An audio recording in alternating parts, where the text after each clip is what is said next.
Olá, eu sou o pastor Elton e essa semana, usando o Salmo 127 como pano de fundo, nós estamos falando para que nós podemos aprender a olhar para Deus através daquilo que Ele tem como propósito de vida para nós.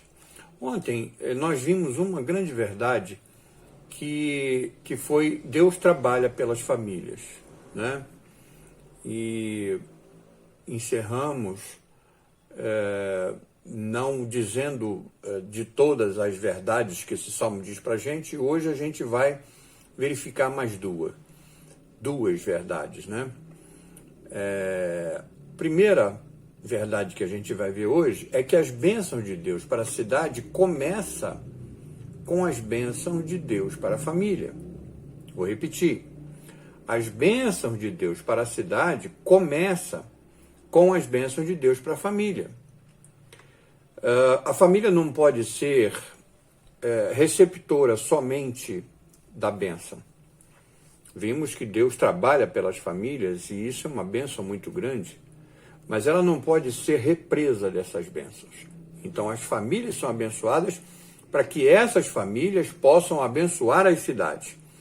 E a família, no meu entender, é uma unidade básica da sociedade.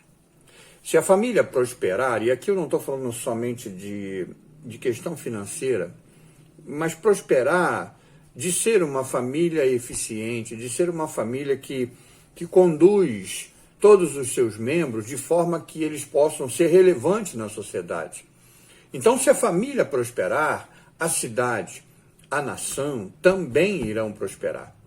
Mas se as famílias são negligenciadas e se declinarem, né, toda a sociedade também vai cair com elas.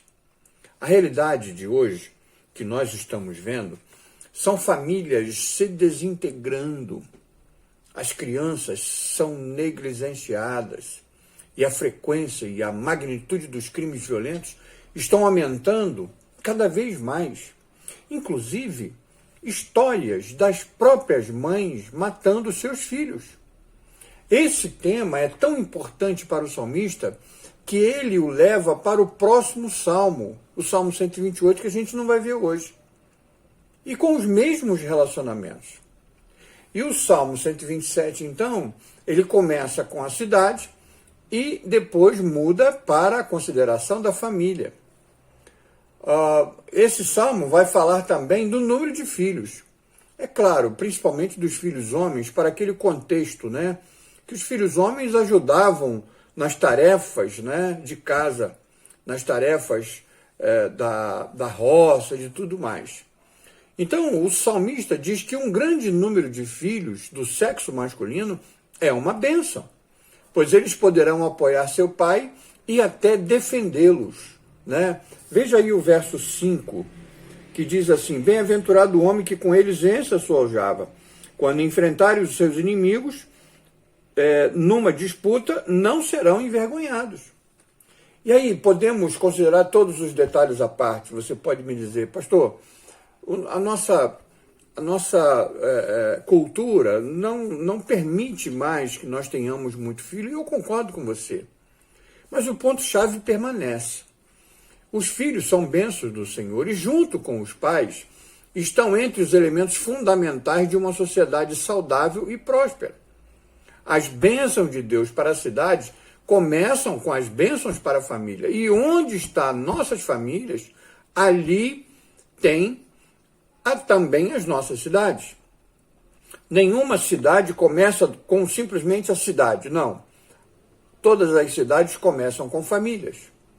E aí, falando de crescimento das famílias, eu volto para as famílias, para a grande família de Deus. Então, o crescimento da grande família de Deus, apesar de às vezes parecer lento e despretensioso, ela é necessária, né? Eu vou dar um exemplo aqui, e há um excelente exemplo no presente dos filhos de Deus para Abraão, né? O pai do povo, da aliança do Antigo Testamento. O que Deus diz para Abraão? Abraão, você terá uma grande descendência, tão numerosa quanto as estrelas do céu e como a areia da praia. Eu não sei se você já parou para contar as estrelas do céu, muito menos as areias da praia, né? Mas ele diz mais, que ele seria pai de muitas nações. Mas foram muitos anos até que Abraão e Sara pudessem ter Isaque, o filho da promessa. O filho da promessa de Deus.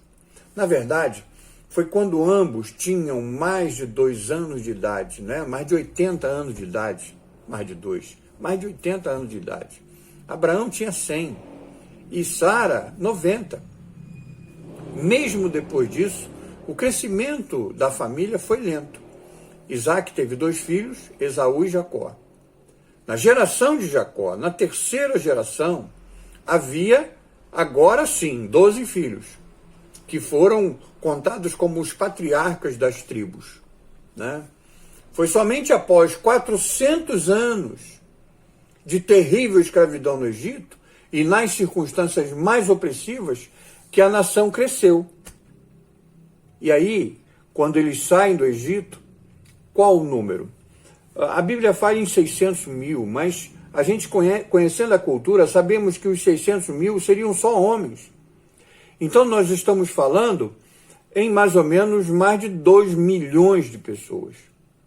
Nós estamos falando de homens, mulheres e crianças, né? Agora, essa mesma forma que nós podemos enxergar esse crescimento, apesar de lento e despretensioso, mas eficaz, né? Esse mesmo princípio vai se aplicar também ao povo da nova aliança, ao povo que é chamado povo que está debaixo da graça.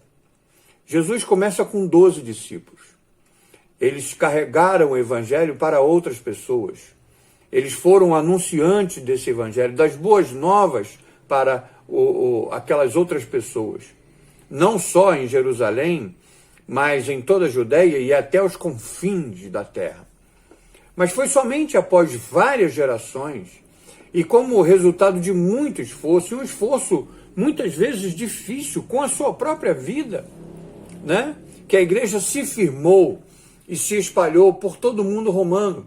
E chegando até os nossos dias de hoje, com esse grande número dessa grande família de Deus. Haverá uma igreja vitoriosa que Jesus virá buscar. Uma igreja vitoriosa, uma igreja que vai subir com Jesus. Então, as bênçãos de Deus para a cidade começam com as bênçãos de Deus para a família. Onde estão nossas famílias?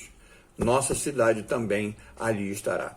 Então, vamos pedir a Deus sabedoria para poder administrar a nossa família com as bênçãos que Deus tem derramado na vida da nossa família, para que a nossa família também seja um canal de bênção para a nossa cidade. Que nós possamos pensar nisso e que Deus te abençoe.